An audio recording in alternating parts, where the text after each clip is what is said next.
Hi friends, ఏ gift చూద్దాం. మా ఆయన నాకైతే వ్యాలెన్స్ డే రోజు గిఫ్ట్ ఇచ్చినాడు. ఏంటో ఓపెన్ చేద్దాం, చూద్దాం రండి.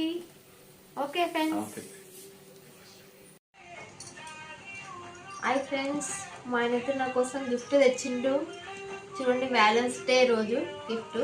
ఫస్ట్ టైం అండి, చూడండి ఓపెన్ చేస్తా. నా పెళ్ళై 15 సంవత్సరాలు అవుతుంది. ఈరోజు ఇచ్చిన ఫస్ట్ టైం నాకు.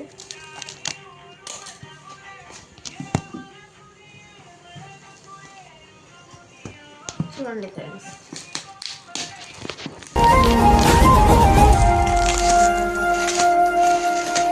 నీ అడుగుల వెంట నే గురుతై ఉంటా, నీ పాదమే దాటు ప్రతి చోటున, నీ పెదవులు తాకే నా పేరును వింటా, ఓ స్పర్శకే పొంగిపోతానట. కాలం కలిపింది